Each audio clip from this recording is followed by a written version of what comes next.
और धर्मेंद्र जी हमारे साथ मौजूद हैं समाजवादी पार्टी से। धर्मेंद्र जी, आखिर क्या वजह है कि अंधभक्ति का पर्दा जिन भक्तों की आंखों पर पड़ा हुआ था वो तो उतर चुका है, वो बाबा के खिलाफ खुलकर बोल रहे हैं और उनको लग रहा है कि ये जांच के नाम पर लीपापोती हो रही है। लेकिन चाहे सत्ताधारी पार्टी हो या ऑपोजिशन, मायावती को छोड़कर कोई बाबा के खिलाफ आवाज उठाने के लिए तैयार नहीं है।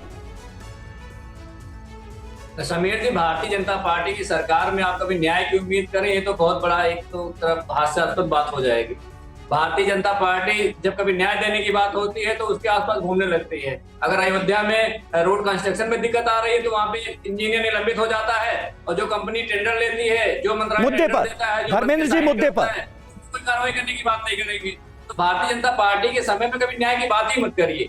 भारतीय जनता पार्टी की सरकार में अगर नीट की परीक्षा लीक हो जाती है और धर्मेंद्र जी प्लीज मुद्दे पर बात कीजिए। इन सारे विषयों पर हम चर्चा कर चुके हैं, लेकिन आप बाबा के खिलाफ बोलने के लिए तैयार अभी भी नजर नहीं आ रहे हैं। भारतीय जनता पार्टी अखिलेश यादव की फोटो जारी करती है एक्स पर और कहा जाता है कि भाई देखिए, अखिलेश यादव तो खुद उनके सत्संग में जाते थे, बाबा की जय जयकार के नारे लगाते थे। क्या यही वजह तो नहीं है कि एक खास वोट बैंक आड़े आ रहा है जिसकी वजह से आप लोगों ने भी एक चुप्पी साध रखी है?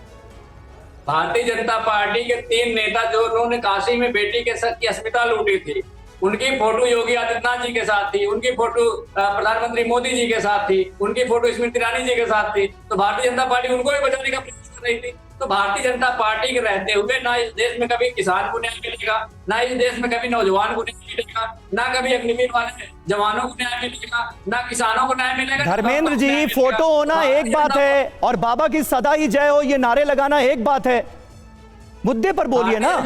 आपको नहीं लगता, आपके हिसाब से 121 मौत का जिम्मेदार कौन है? एसआईटी की रिपोर्ट में आपको कोई सवाल नजर आते हैं या नहीं? सीधा सवाल। आप मुझे बता दीजिए, सरकार और एसआईटी में कोई सामंजस्य है? सरकार ने आदेश दिया 24 घंटे के अंदर रिपोर्ट दीजिए, 6 दिन के अंदर रिपोर्ट आ रही है, तो न्याय कहां से मिलेगा? मुझे बता दीजिए।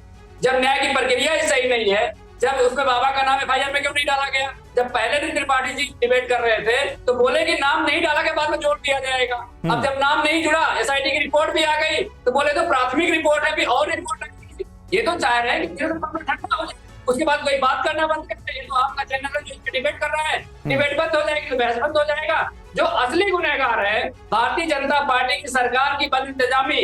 अगर अस्पतालों की हालत सही होती तो 50 जाने और बच जाती, उस पर कोई बात नहीं कर रहा है। अस्पतालों की हालत सुधरती तो वो लोग बच जाते, एम्बुलेंस होता तो वो लोग बच जाते। अगर वहां पे बाकायदा अधिकारी अपनी जिम्मेदारी समझते तो 80,000 लोगों के आने के इंतजाम के हिसाब से व्यवस्था करते तो किसी की जान नहीं जाती। शासन प्रशासन तो पहले दिन से सवालों के घेरे में है। डॉक्टर अरविंद साहब जी, प्रोफेसर साहब, अब आपसे सवाल इसी आधार पर, तो इसके मास्टरमाइंड व्यवस्थाओं को लेकर भीड़ भाड़ कंट्रोल नहीं हो पाई, ज्यादा लोग आए, तमाम फैक्ट फाइंडिंग्स जिस तरीके से मामले की जांच को लेकर सामने आए हैं, सवालों के घेरे में शासन प्रशासन के साथ अब क्या जांच रिपोर्ट भी आ गई है?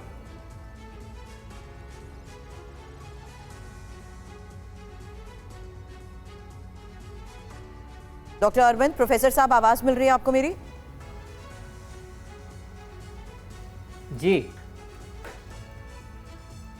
जी, मैं सुन पा रहा हूं जी। अब क्योंकि रिपोर्ट सामने आ गई है, देरी से रिपोर्ट का सामने आना, अधूरी जांच के तहत उठाए जा रहे सवालों पर आप क्या कहेंगे?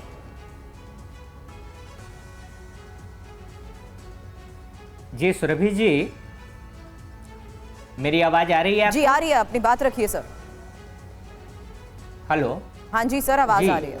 तो सबसे पहले तो जो शासन प्रशासन की बात आपने कही, तो बड़ी बेबाकी से मैं एक बात कहना चाहता हूं आपके चैनल के माध्यम से। यदि इस देश का शासन और प्रशासन चाह ले तो जैसे कुछ बाबा ऑलरेडी जेल में हैं, आसाराम जी बापू, राम रहीम, बाकी सारे बाबा जेल में हो सकते हैं।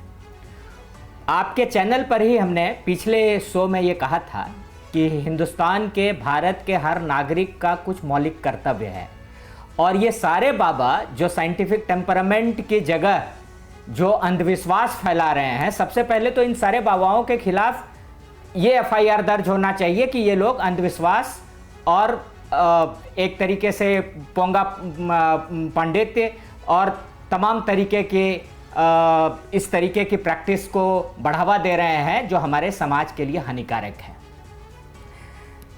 हाथरस में मर गए सुरभि जी जो ज़्यादातर लोग हैं 123 लोग, वो तो एक स्टैटिस्टिक्स है अब, पर आपको पता है ज़्यादातर औरत और बच्चे हैं। मुझे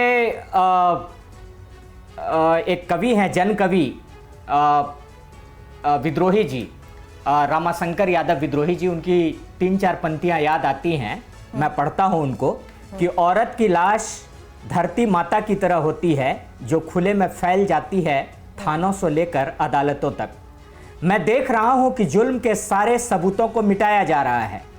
चंदन चर्चित मस्तक को उठाए पुरोहित और तमगों से लैस सीना फुलाए सिपाही महाराज की जय बोल रहे हैं। मैं अब आप कहेंगे ये कविता मैंने क्यों पढ़ा?